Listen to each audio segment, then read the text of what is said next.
Hey guys, Ram Ram सा खमा गणिसा। आज हम बात करेंगे गीता के निष्काम कर्मों की अवधारणा की बात करेंगे। तो आप लोगों को पता होगा कि ये जो दर्शन शास्त्र के अंदर जो गीता के निष्काम कर्म है, ये महत्वपूर्ण टॉपिक है। तो पहली बात तो मैं आपको बताऊं कि जो निष्काम कर्म जो होते हैं, मतलब बिना फल की इच्छा के जो भी कर्म करे जाते हैं ना, वो क्या होते हैं? निष्काम कर्म। मतलब आपको कोई चीज़ की इच्छा नहीं है, लेकिन फिर भी आप उस चीज़ को कर्म को करे जा रहे हो, किसी भी कार्य को करे जा रहे हो। तो जैसे देखो, गीता के अंदर यही बात करी गई है कि जैसे जो भी आदमी जैसा कर्म करेगा ना, वो वैसा ही क्या पाएगा? फल पाएगा। अगर वो अच्छा कार्य करता है तो अच्छा फल मिलेगा उसको, और अगर बुरा कार्य करता है तो उसको बुरा फल मिलेगा। और यही बात श्री कृष्ण भगवान ने कही है गीता के अंदर। तो चलो पढ़ते हैं इसमें। देखो, श्रीमद् भागवत गीता भारतीय साहित्य की अमूल्य निधि है। ये भारतीय संस्कृति की आत्मा है। भारतीय संस्कृति साहित्य के महान काव्य महाभारत, जिसके रचनाकार है महर्षि वेद व्यास, को माना गया है।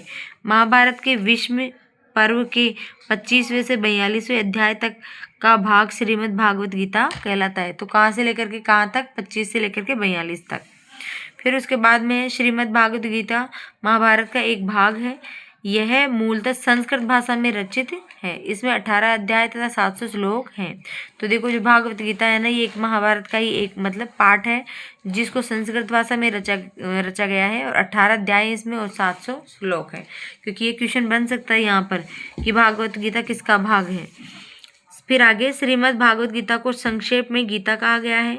अतः यह युद्ध मैदान में कर्म विमुख अर्जुन को भगवान कृष्ण द्वारा दिए गए उपदेशों का संग्रह है। गीता के प्रमुख भाष्यकार या भाष्यकार मतलब पहला है प्राचीन काल में शंकर, रामानुज, माध्वाचार्य। तो ये थे प्राचीन काल में भाष्यकार या व्याख्याकार, जिन्होंने व्याख्या करी थी गीता की। आधुनिक काल में थे बाल गंगाधर तिलक। बाल गंगाधर तिलक ने जो है ना गीता रहस्य बुक लिखी थी, इसके अंदर इन्होंने गीता के बारे में बताया था जिन्हें। फिर है महात्मा गांधी, इन्होंने गीता बोध में बताया था इसके लिए। फिर उसके बाद में है श्रीमती एनी बिसोंट, विनोबा भावे, श्री अरविंद, श्री राधा कृष्णन। तो एनी बिसेंट हो गई, विनोबा भावे हो गए, और अरविंद जी राधा कृष्ण हो गए, जिन्होंने गीता के बारे में बताया था। फिर उसके बाद में देखो, आप ये देखो कि पहले बात तो सर्वधर्म क्या होता है। तो देखो, गीता के अनुसार ना वर्ण एवं आश्रम के अनुसार निर्धारित कर्मों का सम्यक रूपेण पालन ही क्या है? सर्वधर्म है। सर्वधर्म निष्काम कर्म में क्या होता है? सहायक होता है। फिर उसके बाद में आ जाता है सामान्य धर्म।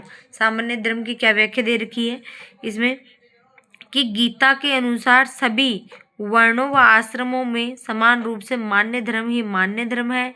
यह सभी पर समान रूप से लागू होता है एवं सभी वर्णों को उन्हें समान रूप से पालन करना चाहिए, वो किसी भी वर्ण का हो, जैसे धैर्य, दया, क्षमा, करुणा, अस्तेय इत्यादि।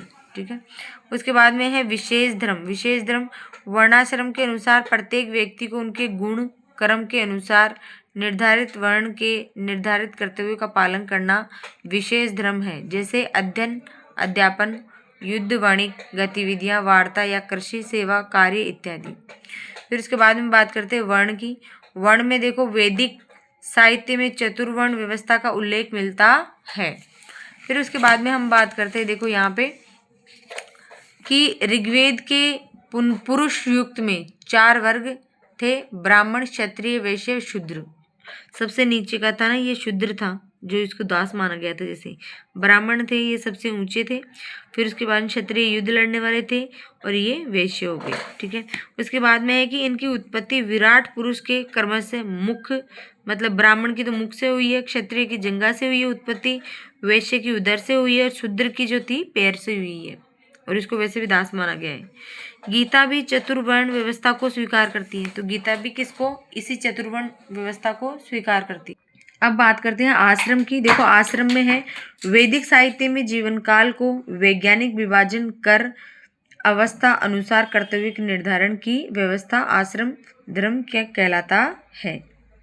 देखो, आश्रम जो है वो वैदिक साहित्य में जो है ना जीवन काल को मतलब वैज्ञानिक विभाजन करने की जो अवस्था थी ना, वो आश्रम मतलब उस टाइम पे पहले के ज़माने में जैसे जो बच्चे जो पढ़ाई करने के लिए बाहर जाते थे ना, है ना।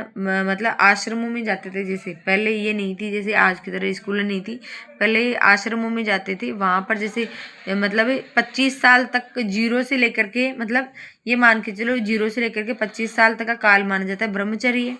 और उसके बाद में माना जाता है गृहस्थ, मतलब शादी कर देते हैं ना बाद में।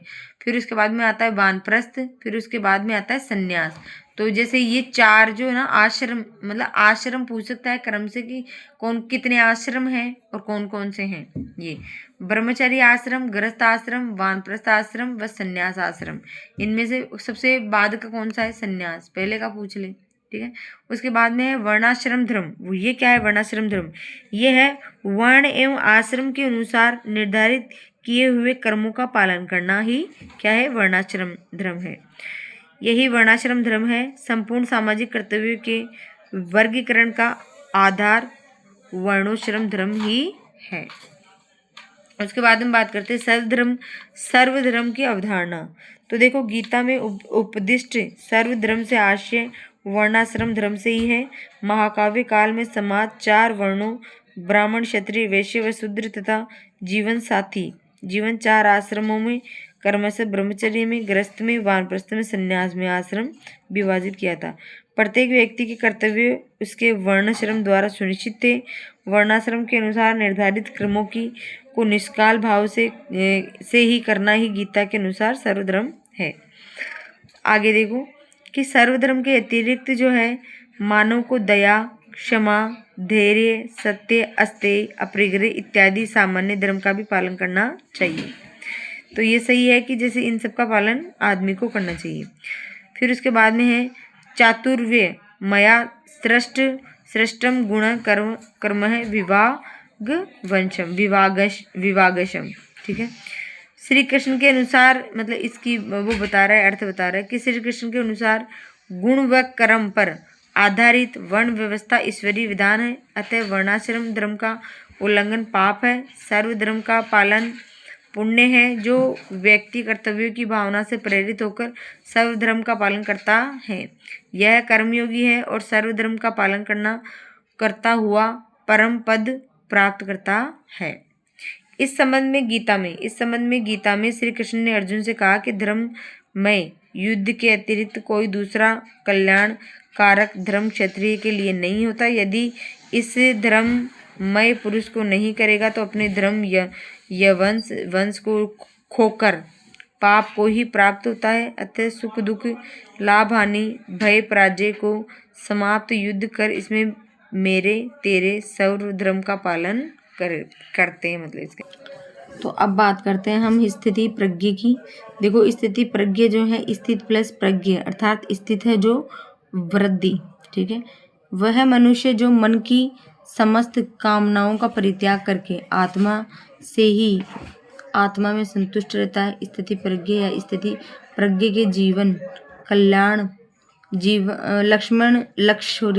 लक्षण जीवन मुक्त पुरुष के समान है। अतः जो शब्द प्राणियों से मित्रता करने वाला अद्वेष्टा